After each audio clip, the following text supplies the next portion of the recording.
Harus kuakui, ia bisa mengemudi dengan baik saat ia menjaga kecepatannya tetap wajar. Seperti banyak hal, tampaknya itu mudah baginya. Meskipun ia nyaris tidak melihat jalanan, ban trukku tak pernah keluar 1 senti pun dari batas jalur. Ia mengemudi dengan satu tangan. Tangan yang lain menggenggam tanganku yang bersandar di kursi. Kadang-kadang ia memandang matahari yang mulai terbenam. Kadang-kadang menatap wajahku. Rambutku yang berkibaran dari jendela yang terbuka, tangan kami yang bertaut. Ia menyetel saluran radio yang menyiarkan lagu-lagu lama dan ikut menyanyikan lagu yang tak pernah kudengar. Ia hafal setiap barisnya. "Kau suka musik 50-an?" tanyaku. Musik 50-an bagus, jauh lebih bagus daripada musik 60-an atau 70-an. Ia bergidik. 80-an masih bisa diterima.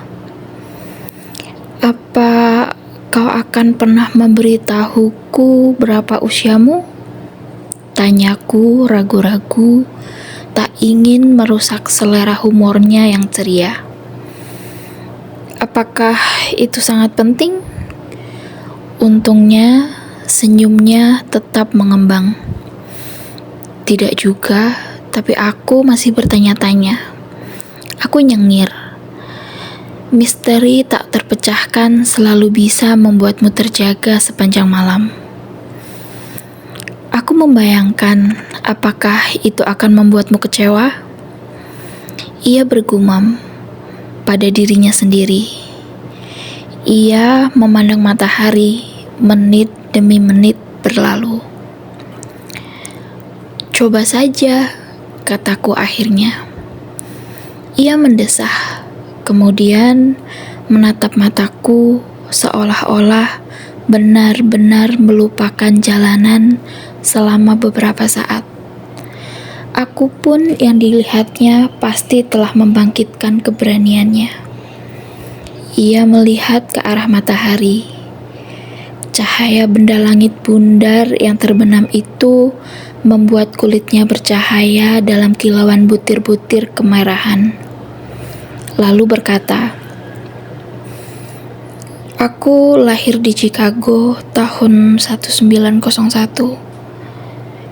Ia berhenti sejenak dan melirikku dari sudut matanya. Dengan hati-hati kujaga wajahku tetap tenang, sabar menantikan penjelasan selanjutnya. Ia tersenyum simpul dan melanjutkan. Caroline menemukanku di rumah sakit pada tahun 1918. Usiaku 17 saat itu, sekarat akibat flu Spanyol.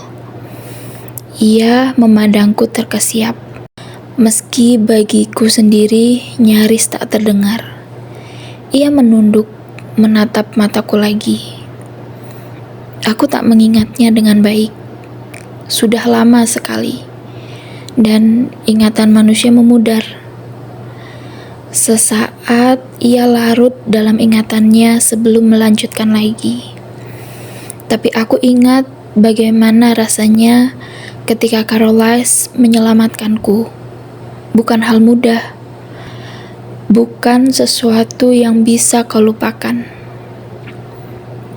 Orang tuamu? Mereka telah meninggal lebih dulu akibat penyakit itu. Aku sebatang kara. Itu sebabnya dia memilihku. Di tengah-tengah kekacauan bencana epidemik itu, tak seorang pun bakal menyadari bahwa aku menghilang. Bagaimana dia menyelamatkanmu? Beberapa detik berlalu sebelum ia menyahut. Sepertinya ia memilih kata-katanya dengan hati-hati. Sulit, tak tak banyak dari kami memiliki kendali diri yang diperlukan untuk menyelesaikannya.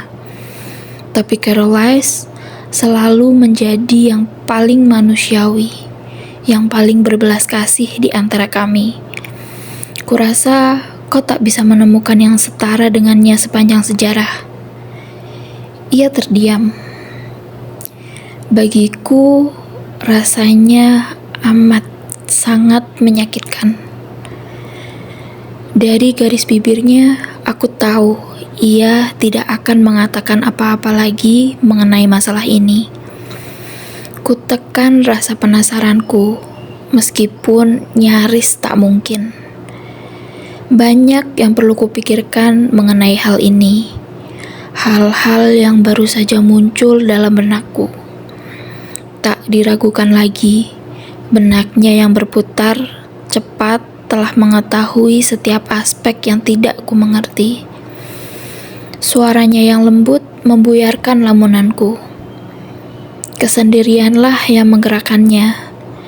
Biasanya itulah alasan di balik pilihan tersebut. Aku adalah yang pertama dalam keluarga Caroline. Meski tak lama setelah itu, dia menemukan Esme. Dia terjatuh dari tebing. Mereka langsung membawanya ke kamar mayat di rumah sakit. Meski entah bagaimana, jantungnya masih berdenyut. Kalau begitu, kau harus dalam kondisi sekarat untuk menjadi... Kami tak pernah mengucapkan kata itu, dan aku tak dapat mengucapkannya sekarang. Tidak, itu hanya Caroline. Dia takkan pernah melakukannya pada orang yang memiliki pilihan lain. Rasa hormat yang sangat dalam terpancar dalam suaranya setiap kali ia membicarakan orang yang menjadi figur ayah baginya itu. Meski begitu, katanya lebih mudah bila aliran darahnya lemah. Lanjutnya, ia memandang jalanan yang sekarang telah menggelap. Dan aku bisa merasakan topik ini telah berakhir. Emmett dan Rosalie? Caroline membawa Rosalie ke keluarga kami setelah Esme. Lalu setelahnya, baru aku menyadari bahwa dia berharap Rosalie akan menjadi seseorang bagiku seperti Esme baginya. Caroline berhati-hati dengan pikirannya yang menyangkut diriku. Ia memutar bola matanya. Tapi Rosalie tak pernah lebih daripada seorang adik.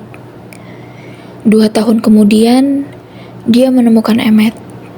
Rosalie sedang berburu. Waktu itu, kami sedang di Appalachia dan mendapati seekor beruang nyaris menghabisi Emmett. Rosalie membawanya kepada Caroline, menempuh jarak lebih dari 100 mil. Khawatir dia tak dapat melakukannya sendiri. Aku hanya menduga-duga bagaimana sulitnya perjalanan itu baginya. Ia menatapku dalam-dalam dan mengangkat tangan kami, masih terjalin, lalu mengusap pipiku dengan punggung tangannya. Tapi dia berhasil. Aku mendorongnya, berpaling dari keindahan matanya yang tak tertahankan. Ya, gumamnya. Dia melihat sesuatu di wajah Emmett yang membuatnya cukup kuat. Dan sejak itu mereka selalu bersama-sama. Kadang-kadang mereka tinggal terpisah dari kami sebagai suami istri. Semakin muda umur yang kami pilih sebagai identitas kami, semakin lama kami bisa tinggal dimanapun. Forks kelihatannya sempurna, jadi kami semua mendaftar di SMA. Ia tertawa. Kurasa kita harus menghadiri pernikahan mereka dalam beberapa tahun lagi. Alice dan Jasper, dua makhluk yang sangat langka. Mereka mengembangkan kesadaran, begitu kami menyebutnya, tanpa bimbingan dari luar.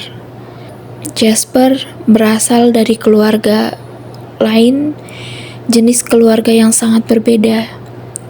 Dia tertekan dan akhirnya memilih mengembara sendirian. Alice menemukannya, seperti aku. Alice memiliki bakat khusus di atas dan melampaui rata-rata jenis kami. Sungguh? Selaku terkesima. Tapi katamu, kau satu-satunya yang bisa mendengarkan pikiran orang lain. Memang benar. Alice mengetahui hal lain. Dia melihat hal-hal yang mungkin terjadi, hal-hal yang akan datang, tapi itu sangat subjektif. Masa depan tidak terukir di atas batu. Segala sesuatu berubah. Rahangnya mengeras ketika mengatakan itu, dan matanya tertuju padaku.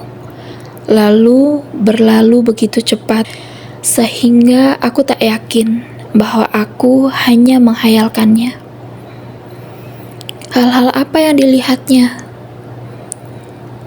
Dia melihat Jasper dan tahu dia mencari dirinya, bahkan sebelum Jasper sendiri mengetahui hal itu.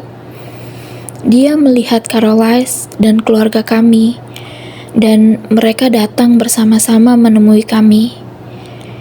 Alice paling sensitif terhadap makhluk bukan manusia. Dia selalu melihat. Contohnya, ketika kelompok lain jenis kami mendekat, dan ancaman apapun yang mungkin ditimbulkan. Apakah jenis kalian ada banyak? Aku terkejut. Berapa banyakkah dari mereka yang bisa berjalan di antara manusia tanpa terdeteksi? Tidak banyak. Tapi kebanyakan tidak akan menetap di satu tempat. Hanya yang seperti kami yang telah berhenti memburu kalian manusia. Ia mengerling licik padaku. Bisa hidup bersama manusia selama apapun. Kami hanya menemukan satu keluarga seperti kami di desa kecil di Alaska. Kami hidup bersama mereka untuk waktu yang lama. Tapi jumlah kami terlalu banyak, sehingga manusia mulai menyadari keberadaan kami. Jenis seperti kami yang hidup secara berbeda cenderung berkumpul bersama. Dan yang lain, kebanyakan berpindah-pindah. Dari waktu ke waktu, kami hidup seperti itu. Seperti yang lainnya, kebiasaan ini mulai membosankan. Kadang-kadang kami bertemu yang lain, karena kebanyakan dari kami lebih menyukai daerah utara. Kenapa begitu? Kami telah sampai di depan rumahku sekarang, dan ia mematikan truk. Suasana sangat tenang dan gelap. Tak ada bulan. Lampu teras mati, jadi aku tahu ayahku belum pulang. Kau memperhatikan sore tadi? Godanya. Kau pikir aku bisa berjalan bebas di jalanan di bawah sinar matahari tanpa menyebabkan kecelakaan lalu lintas? Ada alasan mengapa kami memilih Semenanjung Olimpik. Salah satu tempat di dunia dengan sinar matahari paling sedikit. Rasanya menyenangkan bisa keluar di siang hari. Kau takkan percaya betapa membosankannya malam setelah 80 tahun.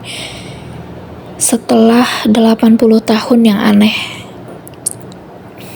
Jadi, dari situkah asal muasal legenda itu? Barangkali. Dan Alice berasal dari keluarga yang lain, seperti Jasper? Tidak, dan itu adalah misteri. Alice tidak ingat kehidupan manusianya sama sekali. dan dia tidak tahu siapa yang menciptakannya. Dia terbangun sendirian. Siapapun yang menciptakannya telah meninggalkannya, dan tak satu pun dari kami mengerti kenapa, atau bagaimana orang itu bisa melakukannya. Seandainya Alice tidak memiliki indera istimewa itu, seandainya dia tidak melihat Jasper dan Caroline dan tahu suatu hari nanti dia akan menjadi salah satu dari kami, dia barangkali bisa berubah jahat. Banyak sekali yang harus dipikirkan. Banyak sekali yang masih ingin kutanyakan. Tapi yang membuatku teramat malu, perutku keroncongan. Aku begitu terkesima, sehingga bahkan tidak sadar diriku kelaparan. Sekarang aku sadar bahwa aku sangat kelaparan. Maaf, aku membuatmu terlambat makan malam. Aku baik-baik saja, sungguh. Aku tak pernah menghabiskan begitu banyak waktu bersama seseorang yang perlu makan. Aku lupa. Aku ingin bersamamu. Lebih mudah mengatakannya dalam kegelapan. Mengetahui bagaimana suaraku bisa mengkhianatiku dan kecanduanku akan dirinya terdengar sangat nyata. Tidak bisakah aku masuk? Tanyanya. Kau mau? Aku tak bisa membayangkannya. Makhluk bagai dewa ini duduk di kursi dapur ayahku yang jelek. Ya, kalau tidak merepotkan. Aku mendengar pintunya menutup pelan, dan nyaris saat itu juga ia telah berada di samping pintuku, membukakannya untukku. Sangat manusiawi, aku memujinya. Jelas kebiasaan itu muncul lagi. Ia berjalan di sisiku dalam kegelapan malam. Begitu diamnya sehingga aku harus terus-menerus melirik ke arahnya untuk memastikan ia masih di sana. Dalam gelap, ia tampak jauh lebih normal. Masih pucat. Ketampanannya masih bagai ilusi. Tapi bukan lagi makhluk kemilau di bawah sinar matahari seperti tadi sore. Ia menggapai pintu di hadapanku dan membukakannya untukku. Aku berhenti di tengah-tengah pintu. Pintunya tak terkunci? Bukan. Aku menggunakan kunci di bawah daun pintu. Aku melangkah masuk, menyalakan lampu teras dan berbalik menghadapnya dengan alis terangkat. Aku yakin tak pernah menggunakan kunci itu di hadapannya. Aku penasaran denganmu. Kau memata-mataiku? Entah bagaimana, aku tak bisa membuat suaraku terdengar marah. Aku tersanjung. Ia kelihatan tidak menyesal. Apalagi yang bisa dilakukan pada malam hari? Untuk sementara, aku mengabaikannya dan menyusuri lorong menuju dapur. Ia sudah di sana. Sama sekali tak perlu diarahkan. Ia duduk di kursi yang sama dengan yang kubayangkan akan didudukinya. Ketampanannya membuat dapur bersinar-sinar. Lama baru aku bisa berpaling. Aku berkonsentrasi menyiapkan makan malamku, mengambil lasakna sisa semalam dari dapur, menempatkan sebagian di piring, kemudian memanaskannya di microwave. Piringnya berputar, menyebarkan aroma tomat dan oregano ke seluruh dapur. Aku tetap menatap piring ketika bicara. Seberapa sering? Tanyaku casual. Ia terdengar seolah-olah aku telah menariknya keluar dari lamunannya. Aku masih tidak berpaling. Seberapa sering kau datang kemari? Aku datang ke sini hampir setiap malam. Aku berputar terperangah. Kenapa? Kau menarik ketika sedang tidur. Nada suaranya datar. Kau mengigau. Tidak, sahutku menahan napas. Wajahku memanas hingga ke garis rambut. Aku meraih meja dapur untuk menjaga keseimbangan. Aku tahu aku suka mengigau ketika tidur. Tentu saja, ibuku selalu menggodaku soal itu. Meski begitu, aku tidak menyangka aku pernah mengkhawatirkannya di sini. Ekspresinya langsung berubah kecewa. Apa kau sangat marah padaku? Tergantung. Aku merasa dan terdengar seolah kehabisan napas. Ia menanti. Pada desaknya. Apa yang kau dengar? Erangku.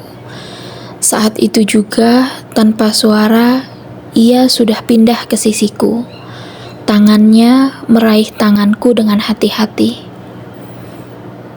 Jangan sedih, ia memohon. Ia menurunkan wajahnya hingga sejajar dengan mataku. Kemudian menatapnya. Aku merasa malu. Aku mencoba memalingkan wajah. Kau merindukan ibumu, bisiknya. Kau mengkhawatirkannya. Dan ketika hujan turun, suaranya membuatmu gelisah. Kau juga sering mengigau tentang rumahmu. Tapi sekarang sudah jauh berkurang. Kau pernah mengatakan sekali, terlalu hijau. Ia tertawa lembut, berharap aku bisa melihatnya dan tidak membuatku tersinggung lagi. Ada lagi? Desakku. Ia tahu maksudku. Kau memanggil namaku? Ia mengakui. Aku mendesah kalah. Sering? Seberapa sering yang kau maksud dengan sering, tepatnya? Oh, tidak. Kepalaku terkulai. Ia menarikku lembut ke dadanya. Gerakannya sangat alami. Jangan malu. Ia berbisik di telingaku. Seandainya bisa bermimpi, aku pasti akan memimpikanmu. Dan aku tidak merasa malu. Kemudian, kami mendengar suara ban mobil melintasi jalanan. Melihat lampu sorotnya menyinari jendela depan, terus ke lorong menuju ke kami. Tubuhku kaku dalam pelukannya. Haruskah ayahmu tahu aku di sini? Tanyanya. Aku tidak yakin. Aku memikirkannya dengan cepat. Kalau begitu, lain waktu saja. Dan aku pun sendirian. Edward, desisku tertahan. Aku mendengar suara tawa yang samar, lalu lenyap. Terdengar suara Dad membuka kunci pintu. Bella, panggilnya. Sebelumnya hal ini menggangguku. Siapa lagi yang ada di rumah ini kalau bukan aku? Tapi tiba-tiba saja ia tidak kelihatan kelewat menyebalkan. Di sini, kuharap ia tidak mendengar nada histeris dalam suaraku. Aku mengambil makan malamku dari microwave dan duduk di meja ketika ia masuk. Langkah kakinya terdengar berisik setelah aku melewatkan seharian bersama Edward. Maukah kau mengambilkan lasagna untukku juga? Aku lelah sekali. Ia menginjak bagian tumit sepatunya untuk melepaskannya, sambil berpegangan dengan sandaran kursi yang tadi diduduki Edward. Aku membawa makananku, mengunyahnya sambil mengambilkan makan malamnya. Aku kepedesan. Kutuangkan 2 gelas susu sementara memanaskan lasagna Charlie dan meminum susuku untuk menghilangkan pedas. Ketika aku meletakkan gelasku, susunya bergetar. Aku baru menyadari tanganku gemetaran. Charlie duduk di kursi, dan perbedaan antara dirinya dan orang yang duduk di sana sebelum dia benar-benar menggelikan. "Terima kasih," sahutnya ketika aku menghidangkan makanannya di meja. "Bagaimana harimu?" tanyaku buru-buru. Aku ingin sekali pergi ke kamar. "Bagus. Acara memancingnya biasa saja. Kau, apakah semua yang ingin kau kerjakan akhirnya selesai?" "Tidak juga. Cuaca di luar terlalu bagus untuk dibiarkan begitu saja." Aku menyuap lasagnaku lagi. Hari ini memang bagus, timpalnya. Betapa ironisnya pikirku. Begitu lasagnaku habis, aku mengangkat gelasku dan menandaskan susu yang tersisa. Charlie membuatku kaget karena ternyata ia memperhatikan. "Sedang terburu-buru?" "Ya, aku lelah. Aku mau tidur lebih cepat." "Kau kelihatan agak tegang," ujarnya. "Mengapa ia harus begitu perhatian malam ini?" "Masa sih?" Hanya itu yang bisa kukatakan. Aku langsung mencuci piring dan menempatkannya terbalik di pengering. "Ini hari Sabtu," sahutnya menerawang. Aku tidak menjawab. "Tidak ada rencana malam ini?" tanyanya tiba-tiba. "Tidak, Dad. Aku hanya mau tidur." "Tak satu pun cowok di kota ini sesuai tipemu ya?" Ia curiga, tapi berusaha terdengar biasa saja. "Tidak, belum ada cowok yang menarik perhatianku." Aku berhati-hati agar tidak terlalu menekankan kata cowok dalam usahaku bersikap jujur pada Charlie. "Kupikir Mike Newton itu..." "Katamu dia ramah." "Dia hanya teman, Dad." "Well, lagi pula kau terlalu baik untuk mereka semua. Tunggu saja sampai kuliah nanti, kalau kau mencari teman istimewa. Impian setiap ayah adalah putri mereka akan meninggalkan rumah sebelum masalah hormon bermunculan. Sepertinya ide bagus." Aku menimpali sambil menaiki tangga. "Selamat malam, sayang," ujarnya.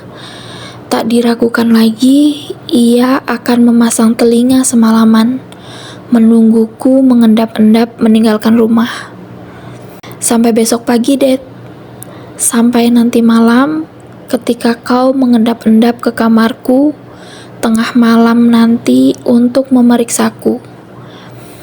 Aku berusaha agar langkahku sepelan dan selelah mungkin ketika menaiki tangga menuju kamar.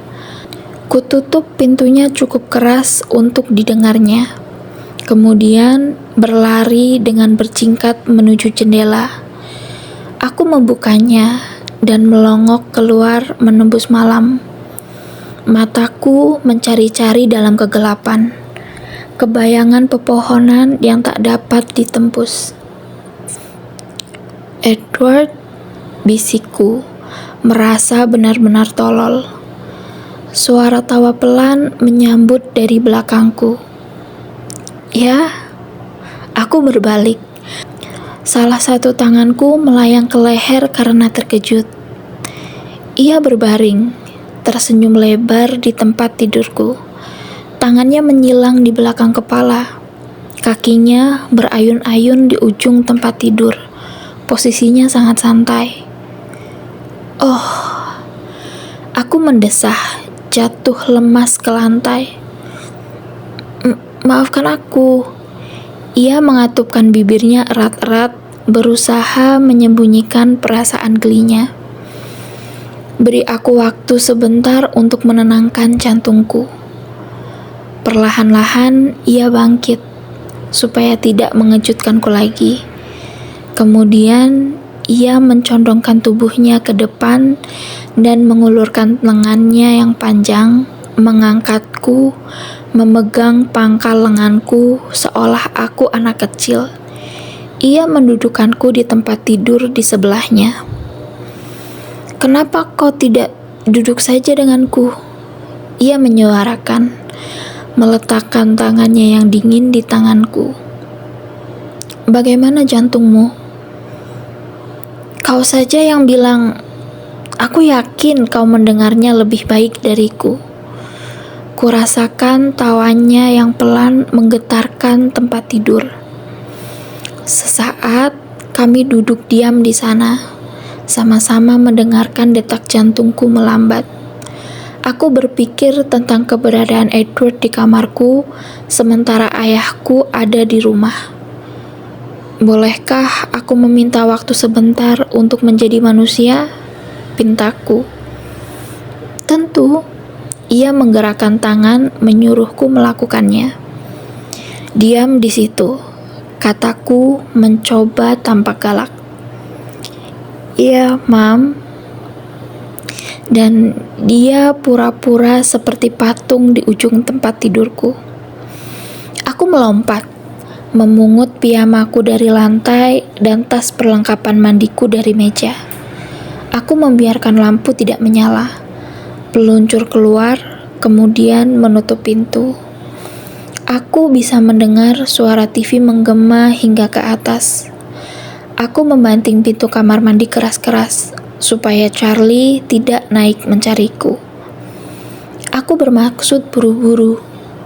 Kugosok gigiku keras-keras, berusaha menyeluruh sekaligus cepat, menyingkirkan sisa-sisa lasakna. Tapi air panas dari pancuran tak bisa mengalir cepat.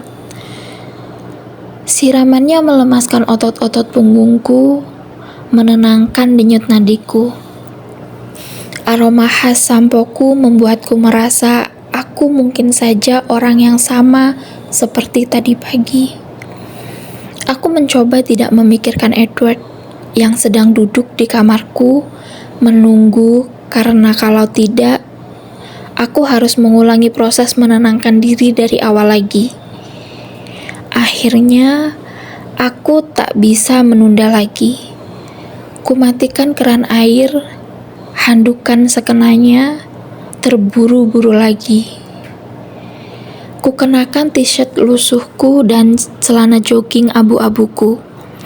Terlambat untuk menyesal karena tidak membawa piyama sutra Victoria's Secret yang diberikan ibuku pada ulang tahunku 2 tahun lalu, yang masih ada label harganya dan tersimpan di suatu tempat di lemari pakaianku di rumah. Kukeringkan rambutku lagi dengan handuk, kemudian menyisirnya cepat-cepat. Kulempar handuknya ke keranjang, lalu melempar sikat dan pasta gigi ke tasku. Kemudian aku meluncur turun supaya Charlie bisa melihatku mengenakan piyama dan habis mandi. "Selamat malam, Dad." "Selamat malam, Bella." Ia tampak terkejut dengan kemunculanku. Barangkali itu akan mencegahnya memeriksaku malam ini. Aku menaiki anak tangga dua-dua, berusaha tetap tenang dan meluncur ke kamar, menutup pintu rapat-rapat. Edward tak bergerak sedikit pun dari posisi semula, bagai ukiran Adonis yang bertengger di selimutku yang lusuh. Aku tersenyum, dan bibirnya bergerak-gerak. Patungnya menjadi hidup. Matanya mengamatiku, rambutku yang basah, t-shirt yang sudah berlubang-lubang, salah satu alisnya terangkat. "Bagus?" Aku nyengir. "Sungguh, pakaian itu tampak bagus padamu." "Terima kasih," bisikku. Aku kembali ke sisinya, duduk menyilangkan kaki di sebelahnya. Aku memandang garis-garis lantai kayu kamarku. Untuk apa kau mandi dan sebagainya itu? Charlie pikir aku bakal menyelinap keluar. Oh, ia memikirkannya. Kenapa? Seolah-olah ia tidak dapat membaca pikiran Charlie lebih jelas daripada yang kuduga. Sepertinya aku tampak agak terlalu bersemangat. Ia mengangkat daguku, mengamati wajahku. Sebenarnya kau tampak hangat sekali. Perlahan-lahan, ia menundukkan wajahnya ke wajahku, meletakkan pipinya yang dingin ke kulitku. Aku sama sekali tak bergerak. Desahnya. Saat ia menyentuhku, sangat sulit untuk memikirkan pertanyaan yang masuk akal. Saat konsentrasiku buyar, butuh beberapa menit bagiku untuk memulai. Sepertinya sekarang lebih mudah bagimu berada di dekatku. Begitukah yang kau lihat? Gumamnya. Hidungnya meluncur ke sudut rahangku. Aku merasakan tangannya lebih ringan daripada sayap ngengat, menyibak rambut basahku ke belakang sehingga bibirnya bisa menyentuh lekukan di bawah daun telingaku. Amat sangat lebih mudah, kataku mencoba mengembuskan napas.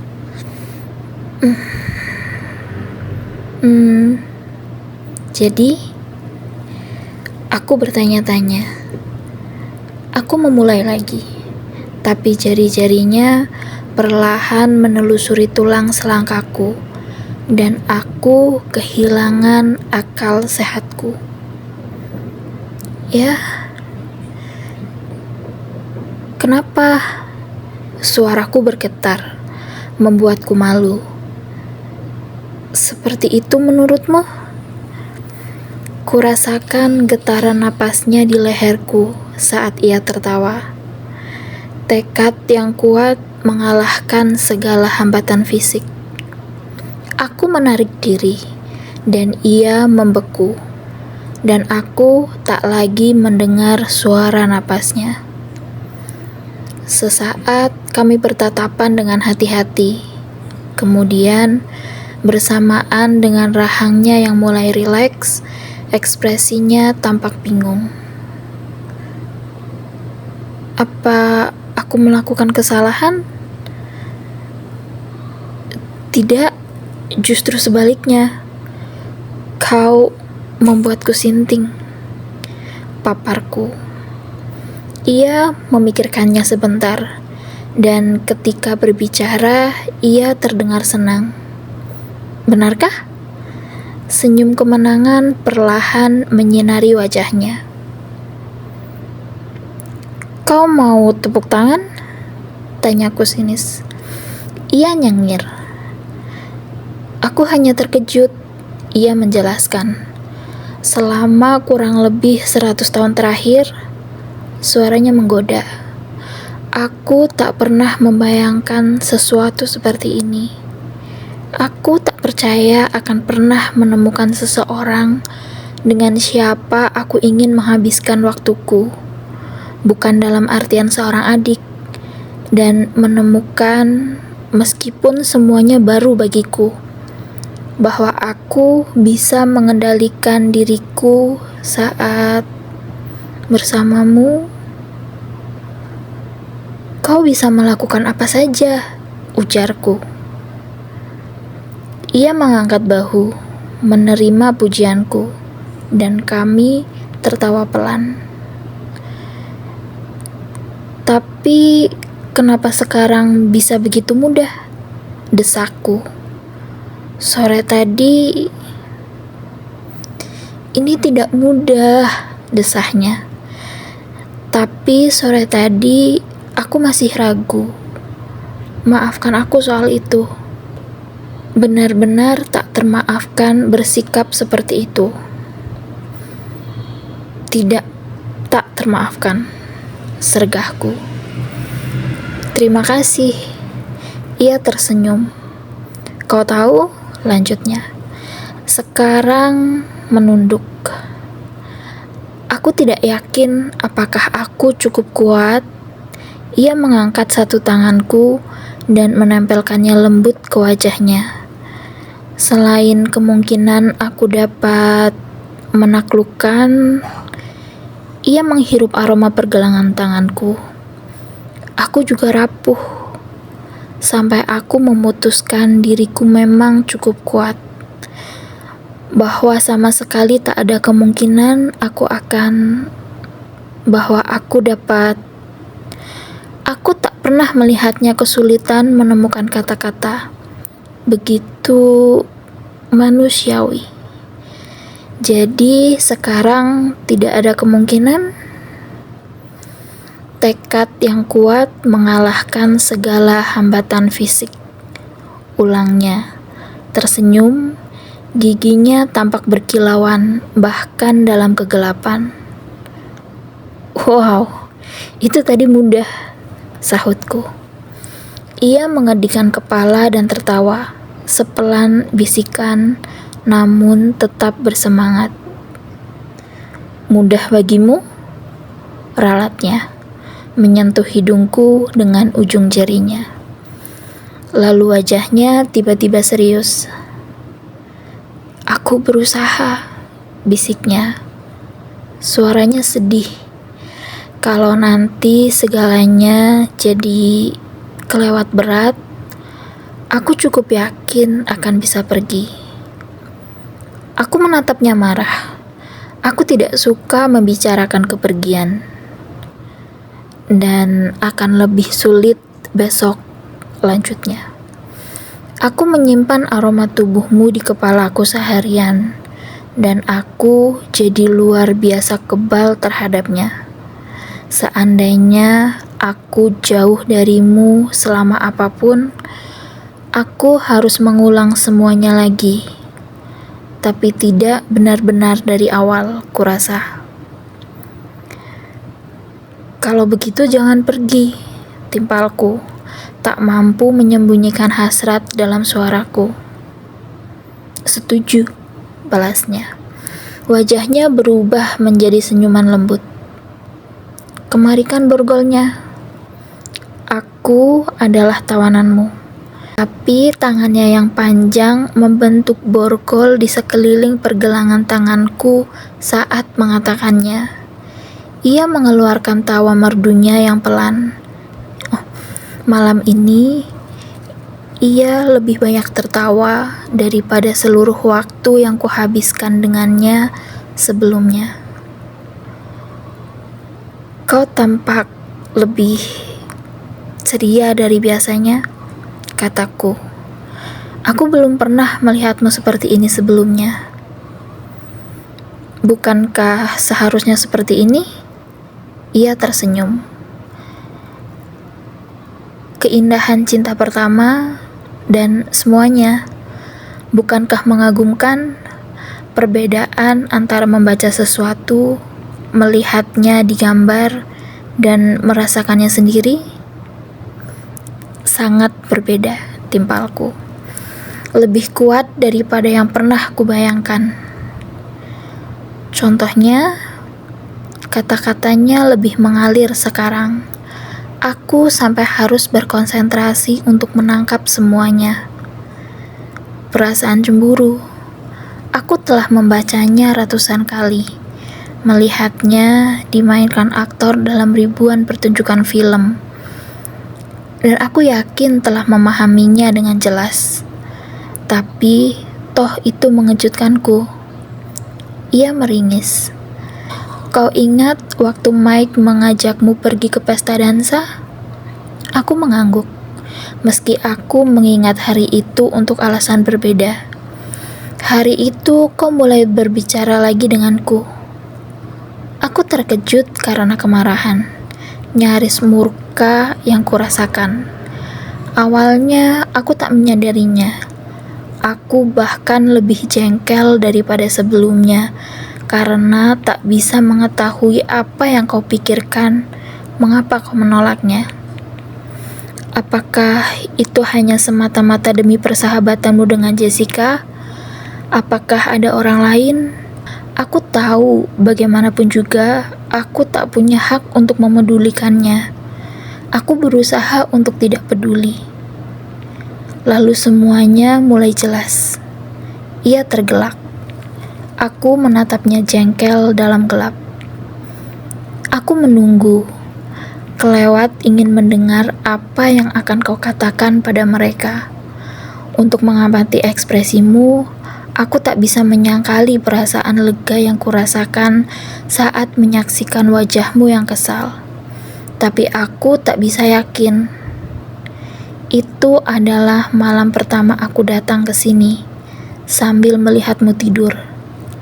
Aku bergumul semalaman antara apa yang ku tahu benar, bermoral, etis, dengan apa yang ku inginkan.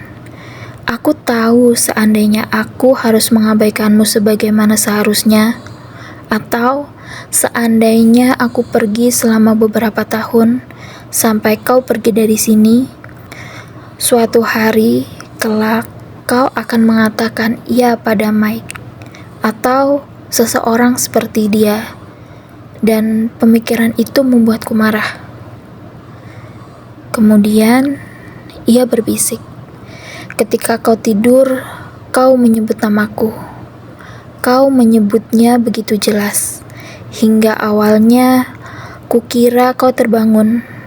Tapi kau bergulak-gulik gelisah dan menggumamkan namaku sekali lagi, lalu mendesah. Perasaan yang menyelimutiku kemudian adalah perasaan takut, bahagia. Dan aku pun tahu, aku tak bisa mengabaikanmu lebih lama lagi. Ia terdiam sebentar, barangkali mendengarkan jantungku yang tiba-tiba berdebar-debar. Tapi kecemburuan adalah hal aneh, jauh lebih kuat daripada yang kukira, dan tidak masuk akal. Baru saja ketika Charlie menanyakan soal si brengsek Mike Newton itu, ia menggelengkan kepala keras-keras. Aku seharusnya tahu kau pasti menguping, gerutuku. Tentu saja. Dan itu membuatmu cemburu, benarkah? Semua ini baru bagiku. Kau membangkitkan sisi manusia dalam diriku, dan segalanya terasa lebih kuat karena ini baru. Yang benar saja, godaku. Itu tidak ada apa-apanya, mengingat aku harus mendengar bahwa Rosalie penjelma kecantikan yang murni, Rosalie sebenarnya tercipta untukmu, emet atau tanpa emet. Bagaimana aku bisa bersaing dengan kenyataan itu? Tidak ada persaingan. Giginya berkilauan. Ia menarik tanganku ke punggungnya, membawaku ke dadanya. Aku diam sebisa mungkin, bahkan bernapas dengan hati-hati. Aku tahu tidak ada persaingan, gumamku di kulitnya yang dingin. Itulah masalahnya. Tentu saja Rosalie memang cantik dengan caranya sendiri. Tapi bahkan seandainya dia bukan seperti adik bagiku, bahkan seandainya Emmet tidak bersamanya, dia takkan pernah memiliki 1/10, tidak 1/100 daya tarikmu terhadapku. Ia serius sekarang, tulus. Selama hampir 90 tahun, aku hidup bersama jenisku sendiri. Dan jenis kalian, selama itu aku berpikir bahwa aku sempurna di dalam diriku sendiri. Sama sekali tak menyadari apa yang kucari. Dan tidak menemukan apapun, karena kau belum dilahirkan. Kedengarannya tidak adil, bisikku. Wajahku masih rebah di dadanya, mendengarkan irama napasnya. Aku sama sekali tak perlu menunggu. Mengapa bagiku semudah itu? Kau benar, timpalnya senang. Aku harus membuatnya lebih sulit bagimu, sudah pasti. Melepaskan pergelangan tanganku, hanya untuk memindahkannya dengan pelan ke tangannya yang lain. Ia membelai lembut rambut basahku dari ujung kepala sampai ke pinggang. Kau hanya perlu membahayakan hidupmu setiap detik yang kau habiskan bersamaku. Dan tentu saja itu tidak terlalu banyak. Kau hanya perlu berpaling dari alam, dari kemanusiaan. Seberapa besar harga yang harus kau bayar? Sangat sedikit. Aku tak merasa dirugikan untuk apapun. Belum. Dia sekonyong-konyong, suaranya dipenuhi kesedihan yang purba. Aku berusaha menarik diri untuk memandang wajahnya, tapi tangannya mengunci pergelangan tanganku sangat erat. Apa... Aku mulai bertanya, tapi tubuhnya menegang. Aku membeku. Namun, tiba-tiba ia melepaskan tanganku, lalu menghilang. Aku nyaris jatuh terjerembab. Berbaringlah, desisnya. Aku tak bisa mengatakan dari mana datangnya suara itu dalam kegelapan. Aku berguling di bawah selimutku, meringkuk miring. Seperti biasanya aku tidur. Aku mendengar pintu terkuak saat Charlie mengintip ke dalam, memastikan aku berada di tempat seharusnya. Napasku teratur. Aku sengaja melebih-lebihkannya. 1 menit yang panjang berlalu. Aku mendengarkan. Tak yakin apakah aku mendengar pintunya menutup lagi. Kemudian, lengan Edward yang sejuk memelukku di bawah selimut. Bibirnya di telingaku. Kau artis yang payah.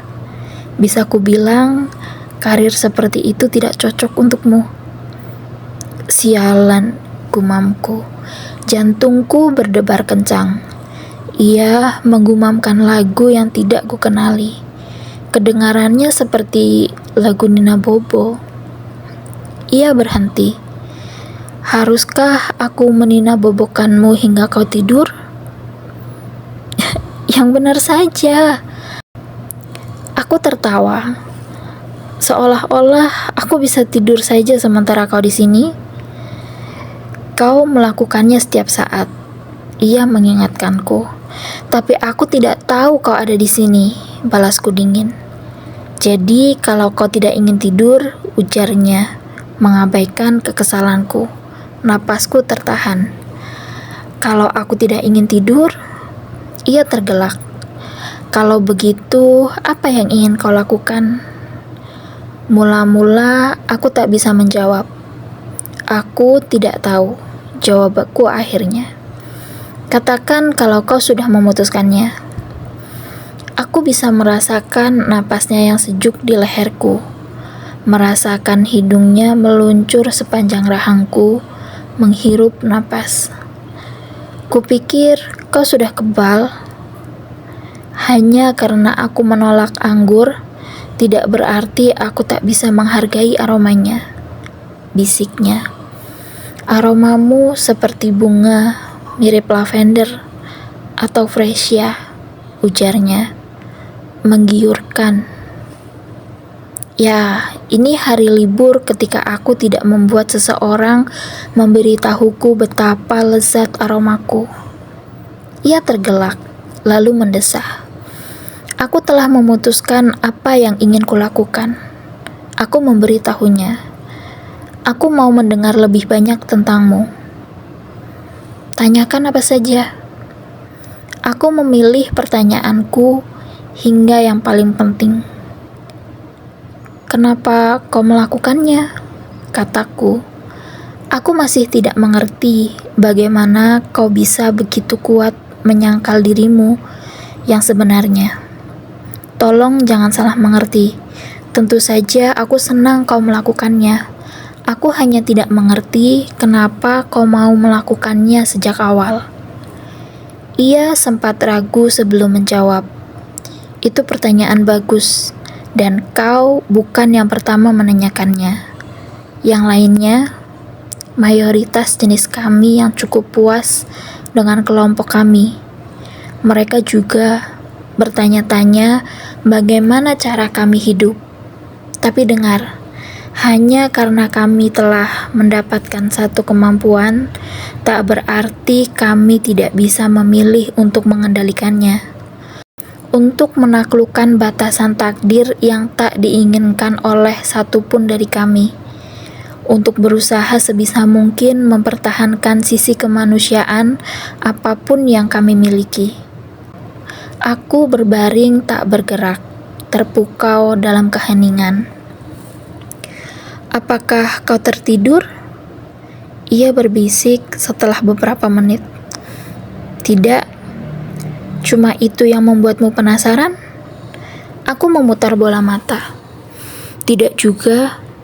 Apalagi yang kau inginkan? Kenapa kau bisa membaca pikiran? Kenapa hanya kau dan Alice melihat masa depan? Kenapa itu terjadi? Aku merasakannya mengangkat bahu dalam kegelapan. Kami tidak benar-benar tahu. Caroline punya teori. Dia yakin kami semua membawa karakteristik manusia kami yang paling kuat ke kehidupan berikutnya. Dan karakteristik itu menjadi lebih kuat seperti pikiran dan indera kami. Menurut dia, aku pasti telah menjadi sangat peka terhadap pikiran orang-orang di sekitarku. Dan bahwa Alice memiliki indera keenam dimanapun dia berada. Apa yang dibawa Caroline dan lainnya ke kehidupan mereka berikutnya? Caroline membawa kebaikan hatinya.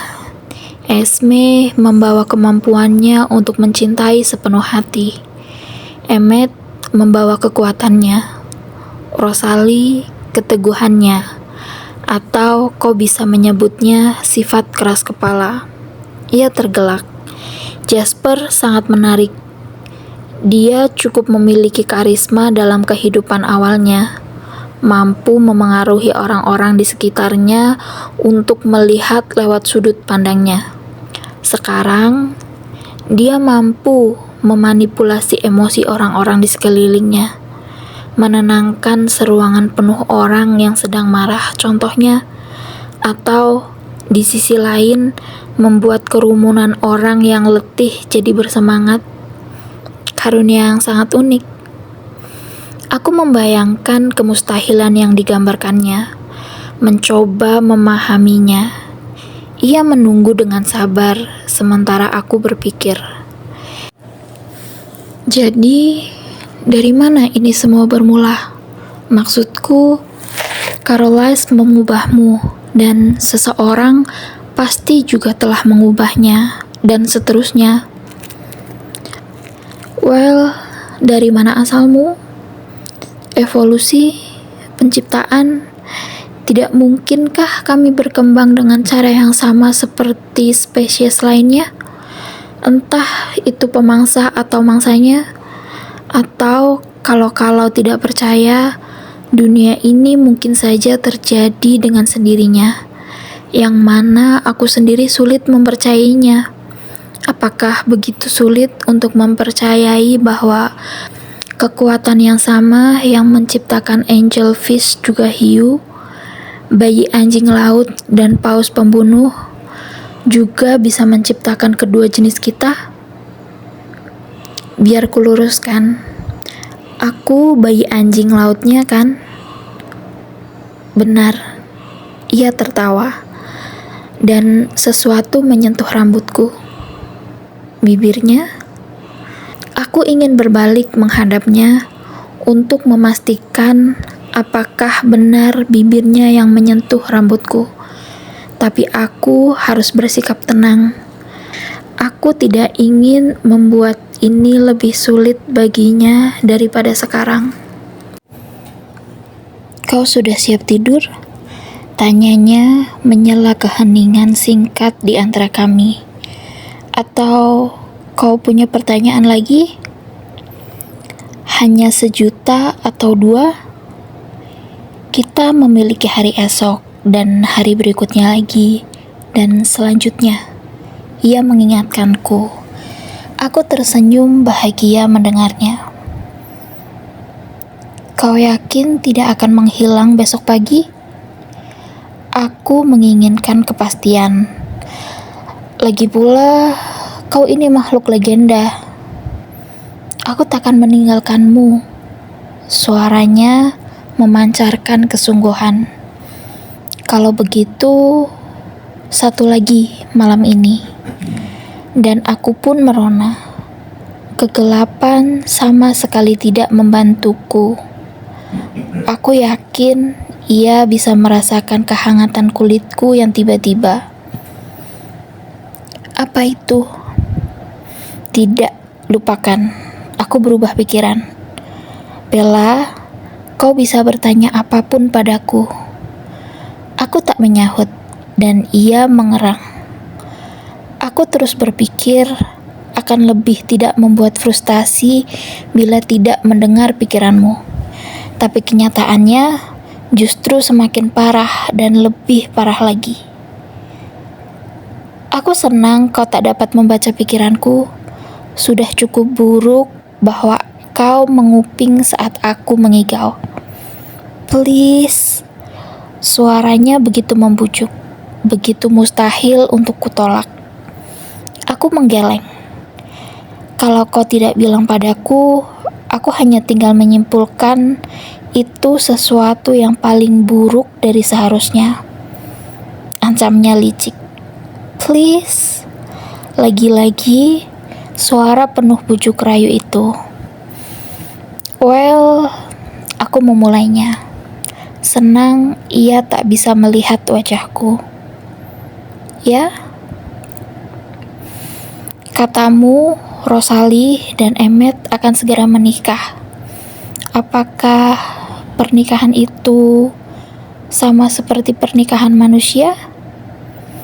Ia tertawa terbahak sekarang, menangkap maksudku. Apakah itu arah pembicaraanmu? Aku gelisah, tak mampu menjawab.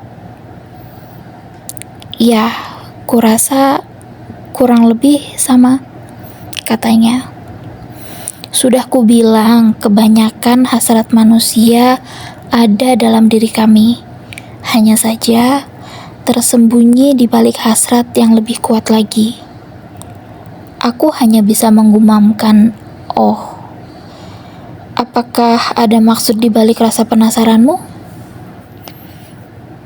Well, aku memang membayangkan kau dan aku suatu hari. Ia langsung berubah serius. Aku bisa mengatakannya dari tubuhnya yang mendadak kaku. Aku juga membeku, bereaksi dengan sendirinya. Aku tidak berpikir itu akan mungkin bagi kita. Karena itu aku sangat sulit bagimu. Seandainya kita sedekat itu jelas masalah. Tapi bukan itu yang kupikirkan. Kau sangat lembut dan rapuh. Aku harus memperhitungkan setiap tindakanku setiap kali kita bersama-sama, supaya aku tak melukaimu. Aku bisa membunuhmu dengan sangat mudah, Bella, hanya dengan tidak sengaja. Suaranya hanya tinggal gumaman. Ia menggerakkan telapak tangannya yang dingin dan menaruhnya di pipiku. Kalau aku terlalu gegabah, seandainya 1 detik saja aku tak cukup memperhatikan, aku bisa saja mengulurkan tanganku.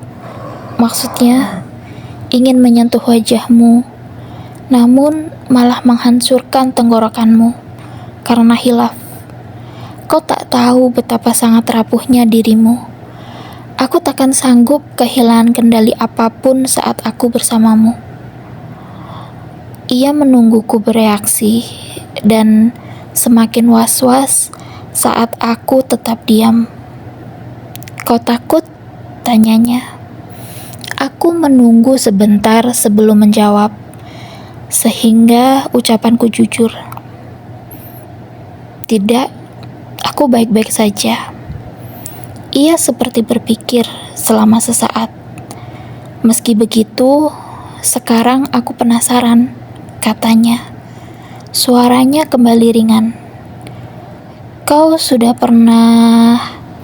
Ia sengaja tidak menyelesaikan ucapannya. Tentu saja belum. Wajahku memerah. Sudah ku bilang, aku belum pernah merasa seperti ini terhadap orang lain. Sedikit pun tidak. Aku tahu, hanya saja aku tahu pikiran orang lain. Aku tahu cinta dan nafsu tidak selalu sejalan. Bagiku, iya. Paling tidak, sekarang keduanya nyata bagiku. Aku mendesah. Bagus, setidaknya kita punya persamaan. Ia terdengar puas. Naluri manusiamu, aku memulai. Ia menanti. Well, apakah kau menganggapku menarik dari segi itu? Sama sekali. Ia tertawa dan dengan lembut mengusap-usap rambutku yang hampir kering. Aku mungkin bukan manusia, tapi aku laki-laki. Ia meyakinkanku. Aku menguap tanpa sengaja. Aku telah menjawab pertanyaanmu. Sekarang kau harus tidur. Ia bersikeras. Aku tak yakin apakah aku bisa. Kau mau aku pergi? Tidak, seruku terlalu lantang. Ia tertawa. Kemudian mulai menggumamkan senandung yang sama lagi. Nina Bobo yang asing. Suara malaikat lembut di telingaku. Lebih letih daripada yang kusadari. Lelah karena tekanan mental dan emosi yang tak pernah kurasakan sebelumnya. Aku tertidur dalam pelukan tangannya yang dingin.